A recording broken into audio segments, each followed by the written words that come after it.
Georges Mikotadze va s'engager avec l'Olympique Lyonnais. C'est l'information qui est tombée ce soir, en ce 15 juillet, sur les coups de 21h30, 22h. Évidemment, une information signée Hugo Guimet pour l'équipe et une surprise, hein. On ne s'attendait pas à voir Georges Mikotadze signer à l'Olympique Lyonnais alors qu'on nous annonçait depuis quelques jours, depuis quelques semaines même, que tout portait à croire qu'il allait signer du côté de l'AS Monaco. Ça a même été confirmé par Fabrizio Romano. Georges Mikotadze qui donc, on l'apprend, était en discussion depuis plusieurs semaines avec l'état-major du club lyonnais, notamment avec David Friot, était d'accord avec le club depuis un certain temps.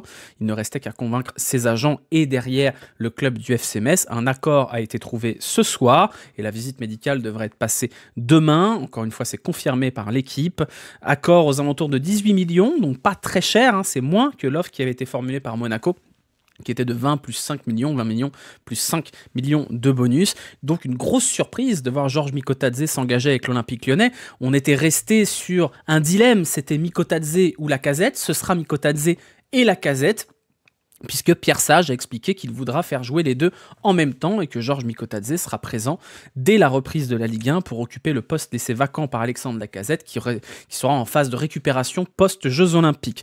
Voilà, donc deal avec Mikotadze, d'où ça sort, comment ça s'est fait, ce qu'on nous explique récemment et ce qui se fait comprendre, c'est que les agents de Georges Mikotadze poussaient très fort pour envoyer le joueur du côté de Monaco. Le projet était intéressant. Monaco perdait Wissam Ben Yedder, il fallait le remplacer. Mikotadze était le candidat idéal. Et finalement, le joueur a changé d'avis. Il ne voulait que l'OL. Il voulait l'OL depuis longtemps. Il rêvait de l'Olympique Lyonnais. Je vous rappelle que Georges Mikotadze n'a pas vraiment été formé à l'OL.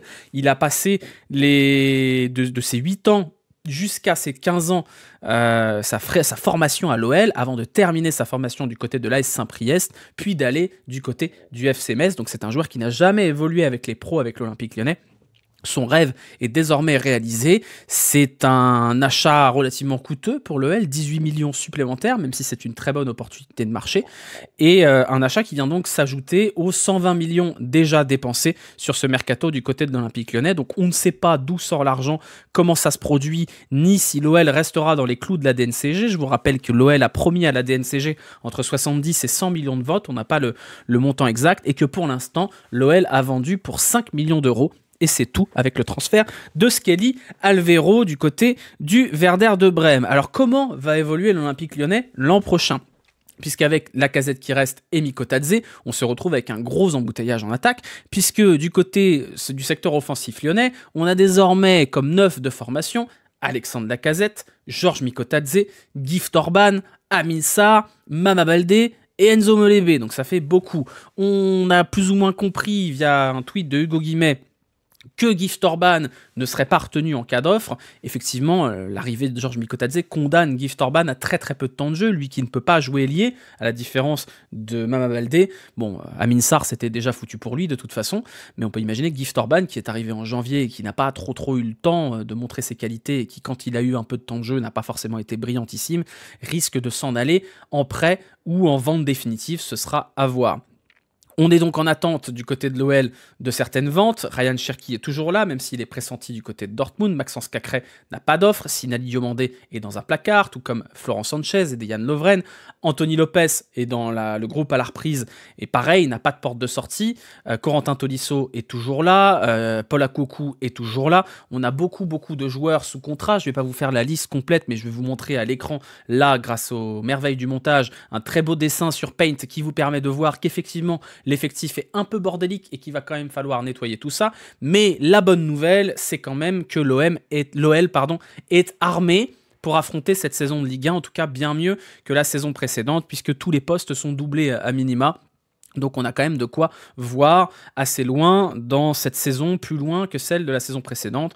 Une prépa complète, un coach stable, un effectif qui tourne avec des joueurs de qualité. C'est quand même plutôt positif pour l'année à venir. Et on peut imaginer que le pari de John Textor, c'est à peu près le même type de all-in qu'il avait pu faire quand il fallait sauver le club de la relégation en mettant 50 millions sur la table au mercato d'hiver dernier. Le pari, c'est la Ligue des Champions. Et là-dessus, je vais vous expliquer pourquoi la Ligue des Champions est impérative du côté de l'OL. On a vu dans les comptes de l'OL cette année qu'il y avait environ 100 millions de pertes. Ces 100 millions de pertes ont été compensés cette année par plusieurs ventes, notamment la vente de l'Arena, qui a rapporté en cash environ 30, 35, 40 millions d'euros, la vente de OL Reign et la vente de l'OL féminin. Et également l'argent de CVC, vous savez, ce fonds d'investissement qui a racheté une partie des droits de diffusion de la Ligue 1, pas forcément le meilleur deal du siècle pour eux, ni pour la Ligue, et qui du coup verse une somme fixe au club de Ligue 1, c'est aux alentours de 60 ou 70 millions pour l'Olympique Lyonnais, quelque chose comme ça. Ces rentrées d'argent, elles viennent compenser cette année les pertes essuyées par l'Olympique Lyonnais, ce qui fait que l'OL est en bénéf cette année grâce à ces rentrées d'argent exceptionnelles. Ce ne sera pas le cas l'an prochain. Donc l'an prochain, sur les mêmes bases de masse salariale que les années précédentes, puisque l'OL se renforce en termes de masse salariale encore avec des joueurs de première ligue comme Moussa Niakhaté, comme Benrahma, comme Mangala, et Mikotadze, qui touchait déjà 250 000 à l'Ajax, vient rajouter de l'argent dans cette masse salariale.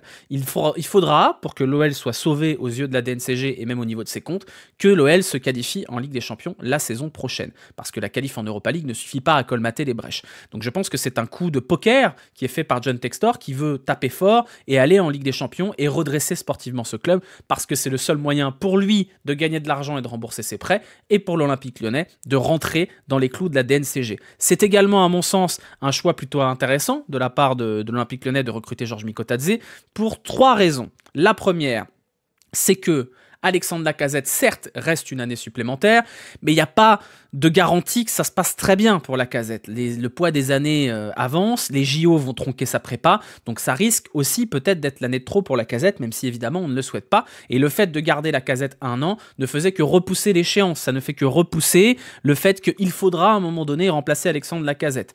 Et donc dans ce contexte-là, autant que le remplacement de Lacazette se fasse le plus tôt possible, avec, et c'est la deuxième raison, une opportunité de marché comme on en aura rarement. Mikotadze, c'est un joueur qui aujourd'hui évolue dans un club qui est relégué, qui a besoin d'argent et dont la valeur est donc probablement inférieure à ce qu'il devrait valoir.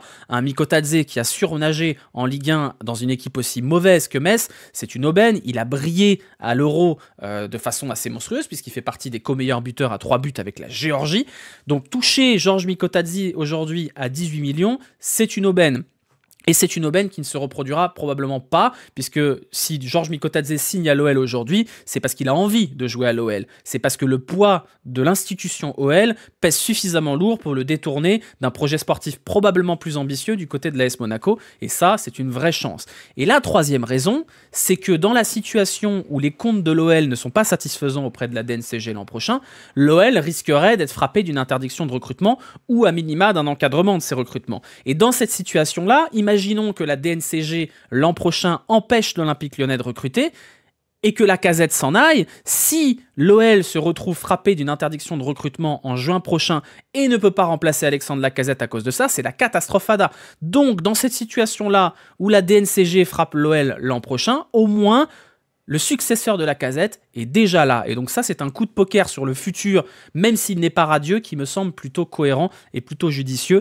Donc ce recrutement de Mikotadze, même s'il crée une certaine forme d'embouteillage sur le secteur de l'attaque lyonnais, me semble être quand même une très très bonne nouvelle pour à peu près toutes les raisons du monde, puisque c'est un achat qui de toute façon sera rentabilisé, puisque Georges Mikotadze est un joueur d'immense qualité qui n'aura aucun problème à s'adapter à Lyon puisqu'il est chez lui et qui en plus va probablement vendre un certain nombre de maillots. On ne sait pas encore quel sera son numéro, mais s'il pouvait nous dégainer un numéro 69, on serait quand même pas très malheureux.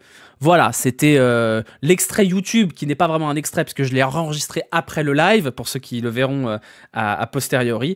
On se retrouvera donc à la prochaine dinguerie mercato et j'espère qu'elle tombera pas en plein milieu d'une étape de Tour de France parce que ce serait un peu gênant et on se retrouvera ensuite vendredi pour le débrief du premier match amical qui compte pour de vrai de l'Olympique Lyonnais. Ce sera contre le WSG Tirol en Autriche vendredi à 17h30. Le débrief sera à 19h30 sur Twitch et en replay sur YouTube à 21h. Voilà, merci à vous, merci d'être fidèles. On va continuer cette saison de Ligue 1 ensemble et cette année, pour ceux qui arriveront jusqu'au bout, vous allez pouvoir noter les joueurs, y compris en retard, donc y compris sur YouTube. La seule condition, ce sera d'avoir un compte Twitch. Voilà, je vous souhaite une bonne fin de soirée à tous, une bonne fin de journée pour ceux qui verront ça demain matin. Et puis à bientôt. Bisous.